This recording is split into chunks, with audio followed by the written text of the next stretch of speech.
तो गाइस हमारे paid Telegram channel पर थन ऑफ सील के सीजन 3 के 150 से भी ज्यादा एपिसोड अपलोड हो चुके हैं। तो अगर आपको ज्वाइन करना है तो सिंपली डिस्क्रिप्शन बॉक्स और कमेंट बॉक्स में लिंक मिल जाएगा, उस पर क्लिक करिए। फोन नंबर से लॉगिन करके पेमेंट कर दीजिए। फोन नंबर से लॉगिन इसलिए ताकि अगर भविष्य में आप कभी निकल जाएं तो फिर से इजीली ज्वाइन हो सके। तो चलिए एपिसोड की स्टार्टिंग करते हैं।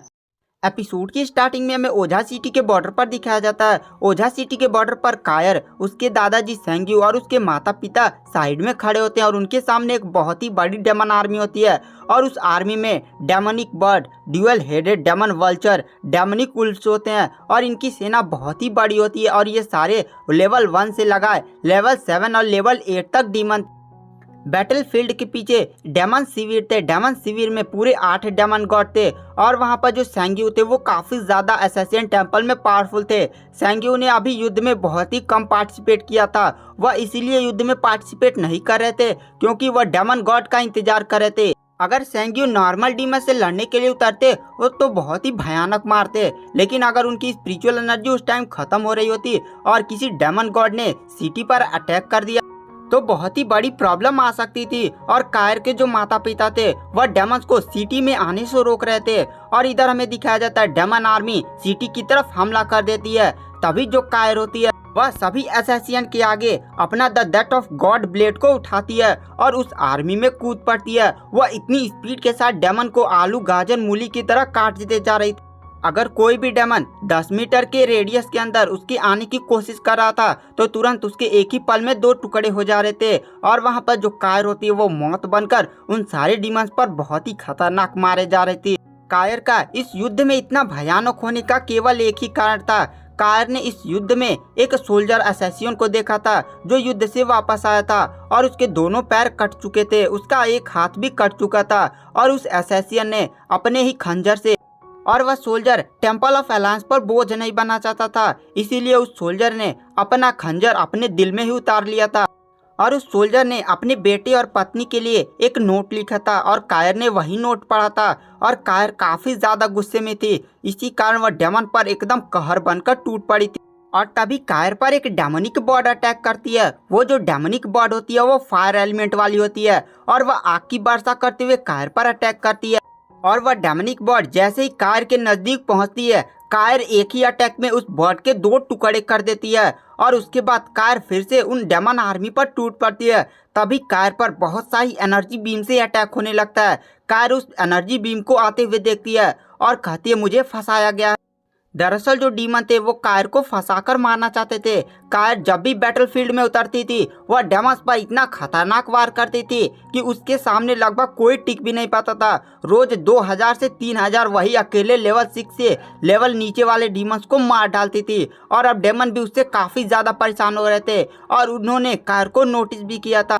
और फुल प्लानिंग के साथ उन्होंने एक प्लान बनाया था और कायर को मारने के लिए उन्होंने एनर्जी बीम से अटैक करवाया था। जैसे ही वह एनर्जी बीम कायर से टकराने वाली होती है, कायर अचानक से वहां से गायब हो जाती है। और जिन दानवों ने कायर पर एनर्जी बीम दागी थी तुरंत कायर उसके पीछे प्रकट होती है और अपने खंजर से तुरंत उन सारे को मार डालती है। और जो कायर होती है वो जैसे ही आगे बढ़ने वाली होती है वो अपनी जगह से हिल नहीं पाती है। कायर देखती है कि नीचे उसके पैर के कुछ अजीब सा चिपचिपा पदार्थ है और कायर कहती है इन लोगों ने मुझे प्लानिंग से फंसाया है। और तभी उस पर एक बहुत ही भयानक एनर्जी से अटैक होता है और कायर के मुंह से खून निकलने लगता है।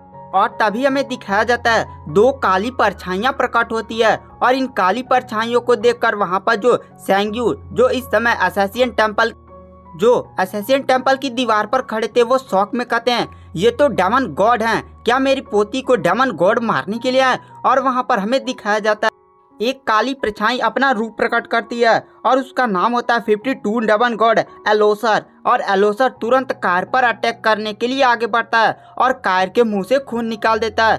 तभी हमें सेंग्यू की तरफ दिखाया जाता है जो बहुत ही स्पीड के साथ कायर की तरफ बढ़ रहे होते। तभी हमें दिखाया जाता है काली परछाई तुरंत कायर पर अटैक करती है। तभी कायर के अंदर से एक बहुत ही भयानक ऑरा रिलीज होता है और कायर अचानक से वहां से गायब हो जाती है और तुरंत काली परछाई के पीछे प्रकट होती है और अपने the death of God blade का उपयोग करते हुए उसका फर्स्ट स्किल उपयोग करती है, स्किल ऑफ चाइल्डहुड, और तुरंत उस काली परछाई पर अटैक करती है। लेकिन 52 डेमन गॉड तुरंत कायर पर अटैक करके उसे घायल कर देता है और तभी हमें दिखाया जाता है सेंग्यू की तरफ, जो हवा की स्पीड के साथ सीधे 52 डेमन गॉड एलोसर के पास पहुंचते हैं और उसके मुंह पर एक मुक्का दे मारते हैं और एलोसर जाकर दूर गिरता है और तुरंत वह काली परछाई पर अटैक करने के लिए बढ़ते हैं। तभी 52 डेमन गॉड एलोसर सेंग्यू को देखकर हंसता है, आज तुम हार गए, लेकिन आज तुम्हारी पोती को मरने से कोई नहीं बचा सकता।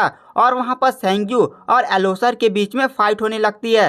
सेंग्यू एलोसर से ज़्यादा पावरफुल थे, लेकिन वह एक डेमन गॉड था जिसके कारण बहुत सारी पावरफुल और मिस्टीरियस टेक्निक जानता था। और यहाँ पर सेंग्यू का पूरा ध्यान कायर को बचाने में था, लेकिन बार बार 52 डेमन गॉड उसके सामने आ जा रहा था और हमें दिखाया जाता है वह काली परछाई अपने हाथ में खंजर लेकर कायर को मारने के लिए आगे बढ़ती है। कायर बहुत ही ज़्यादा घायल हो चुकी थी। तभी हमें हवा में एक स्टारलाइट यूनिकॉर्न को ओझा सिटी से बहुत ही स्पीड के साथ उड़ते हुए दिखाया जाता है और वह जो बंदा होता है वो प्योर गोल्ड एसेंस नाइट पहना था। और गाइस ये और कोई नहीं बल्कि लॉन्ग हाउचेन था, जिसने अपने चेहरे पर मास्क लगाया हुआ था। लॉन्ग हाउचेन तुरंत अपने divine snail of sun and moon की शील्ड का उपयोग करते हुए चलाकर सीधे उस काली परछाई के पर दे मारता है और जैसे ही वह काली परछाई कायर को खंजर से मारने वाली होती है, कायर के सामने तुरंत लॉन्ग हाउचेन की शील्ड आ जाती है और जैसे ही काली परछाई का अटैक उस शील्ड से टकराता है, वो काली परछाई दूर जाकर गिरती है। लॉन्ग हाउचेन तुरंत अपने स्टारलाइट यूनिकॉर्न से सीधे कायर के आगे कूदता है और अपनी शील्ड को अपने पास लेता है और तुरंत उस काली परछाई से लड़ने लगता है। लॉन्ग हाउचेन उस काली परछाई के बीच में काफी ज्यादा आइकॉनिक लेवल की बैटल होने लगती है। लॉन्ग हाउचेन इस समय लेवल 8 के स्टेज 3 पर था, लेकिन काली परछाई लेवल 9 पर थी और वो भी कोई डेमन गॉड था, जिसके कारण लॉन्ग हाउचेन भी काफी ज्यादा प्रेशर में होता है। और हमें इधर दिखाया जाता है 52 डेमन गॉड एलोसर की तरफ, जो सेंग्यू की तरफ देखकर कहता है ये कौन है। तो सेंग्यू भी नहीं जानता था। लॉन्ग हाउचेन ने इस समय अपने पूरे चेहरे पर मास्क लगाया हुआ था और उसने प्योर गोल्ड एसेंस नाइट का आर्मर पहना हुआ था, जिसके कारण सेंग्यू भी उसे नहीं पहचान रहा था। तभी वहां पर जो सेंग्यू होता है वह जैसे ही देखता है कि 52 डेमन गॉड एलोसर का ध्यान लॉन्ग हाउचेन की तरफ, ओल्ड सेंग्यू तुरंत अपना खंजर उठाते हैं और सीधे 52 डेमन गॉड एलोसर की माथे में दे मारते हैं और उसके पूरे माथे से खून निकाल देते हैं और वह इतना मारते हैं उसे कि जब तक वो मर नहीं जाता है। और जैसे ही 52 डेमन गॉड एलोसर मरता है, तुरंत उसका जो ताज होता है वो उड़कर जाने की कोशिश करने लगता है अपने डेमन पिलर में, लेकिन सेंग्यू तुरंत उसे पकड़ लेते हैं और हमें दिखाया जाता है वो काली परछाई जैसे ही वह देखती है कि 52 डेमन गॉड मारा जा चुका है और सेंग्यू भी उसकी तरफ बढ़ा है, तुरंत वो काली परछाई भी गायब हो जाती है।